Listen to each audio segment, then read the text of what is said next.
أعوذ بالله من الشيطان الرجيم. بسم الله الرحمن الرحيم.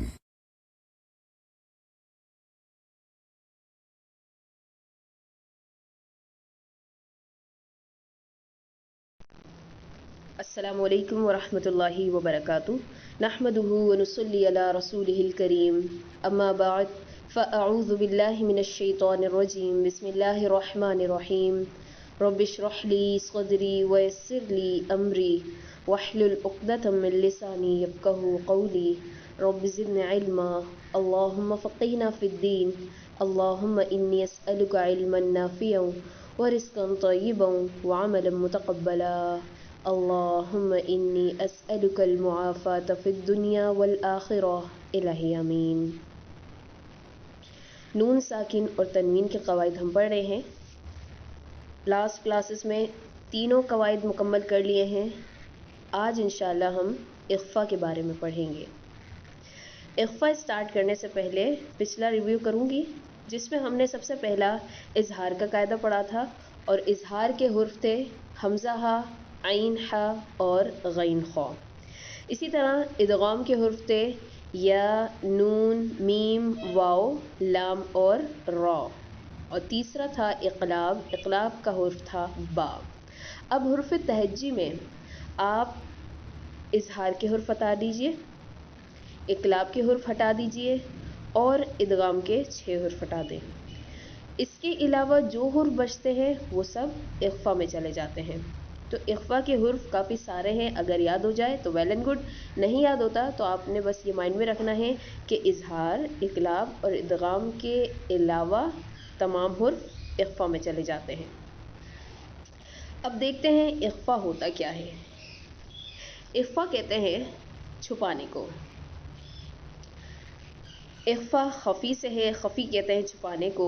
تو نون ساکن اور تنوین کے بعد قاعدہ کس کا ہے؟ نون ساکن اور تنوین کا. تو اس کا ہونا ضروری ہے. نون ساکن ہوگا یا پھر تنوین ہوگی. اس کے بعد تا، ثا، جیم، دال، ذال، ذا، سین، شین، صاد، ضاد، طا، ظا، فا، قاف اور کاف. اب دیکھیے یہ سارے حرف آ رہے ہیں. اس کو اگر ہم ایزیلی بولنا چاہیں تو نون ساکن یا تنوین کے بعد اظہار، اقلاب اور ادغام کے علاوہ، ٹھیک ہے، ادغام کے حرفوں کے علاوہ کوئی بھی حرف آ جائے تو وہاں پر اخفا ہوگا.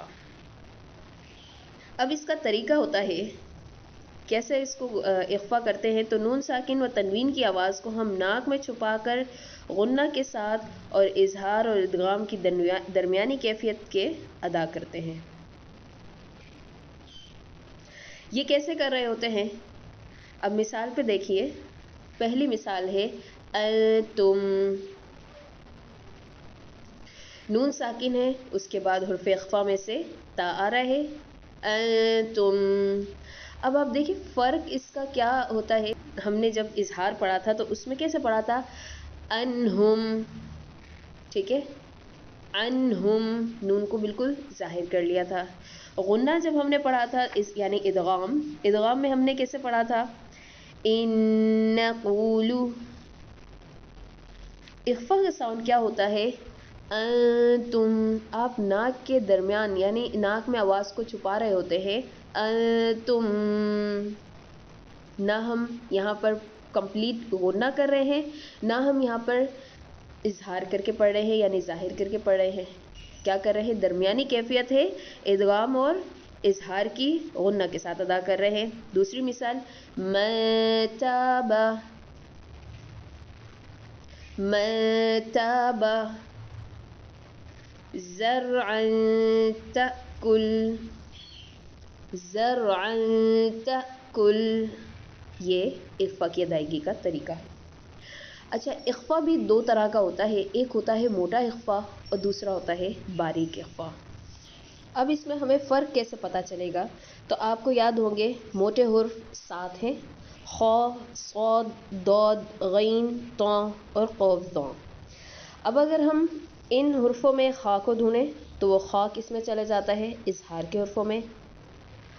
پھر آتا ہے غین، غین بھی اظہار کے حرفوں میں چلا جاتا ہے تو وہاں پہ اظہار حلقی کا قاعدہ ہوتا ہے. تو ان 7 حرفوں میں سے یہ 2 حرف مائنس ہو جاتے ہیں جو کہ اظہار میں چلے جاتے ہیں، باقی سارے حرف اخفا میں آ جاتے ہیں، جیسے صاد، ضاد، ظا، قاف اور طا. تو نون ساکن اور تنوین کے بعد اگر یہ والے حرف آ جاتے ہیں صاد، ضاد، طا، ظا اور قاف تو وہاں موٹا اخفا، جبکہ باقی تمام جگہوں پر باریک اخفا ہوتا ہے. اب دیکھیے میں نے انتم کی مثال دی ہے یہاں پر، انتم یہ تھا باریک اخفا. اسی طریقے سے اگر ہم موٹا اخفا کی طرف جائیں تو دیکھیے کتب قیمہ، یہاں پر کیا ہے قاف ہے موٹے حرفوں میں سے تو موٹا اخفا کرنا ہوگا کتب قیمہ. دوسری مثال دیکھیے من تابا، یہاں پہ ہم نے باریک اخفا کیا ہے من تابا. اور اگر ہم موٹا اخفا کرنا دیکھیں تو فانصب، میں یہ باریک، فن یہ موٹا ہو گیا، فانصب نون ساکین کے بعد صاد آ رہے موٹے حرفوں میں سے. اسی طریقے سے انقضا نون ساکن کے بعد قاف موٹا پڑھیں گے انقضا. تیسری مثال دیکھیے باریک اخفا کی زرعا تأکل، یہاں پہ ہم باریک پڑھے یہاں پر ہم موٹا اخفا کر رہے ہیں انقضا. امید کروں کہ آپ کو کلیئر ہو گیا ہوگا. موٹے اخفا کی بھی مثالیں آپ کے سامنے ہیں اور باریک اخفا کی بھی. اس کی اچھے سے پریکٹس کریں، پریکٹس سے ہی آئے گا انشاءاللہ. اور جب آپ کی ایک بار ادائیگی ہو جائے گی، ادائیگی کے لیے آپ کو بار بار پریکٹس کی ضرورت ہے. جب پریکٹس آپ بہت پرفیکٹلی کر لیں گے تو اس کی ادائیگی کرنا آپ کے لیے آسان ہو جائے گا. یہیں تک رکھتے ہیں. وآخر دعوانا ان الحمد للہ رب العالمین. سبحانک اللہم وبحمدک اشہد ان لا الہ الا انت استغفرک واتوب الیک. السلام علیکم ورحمۃ اللہ وبرکاتہ.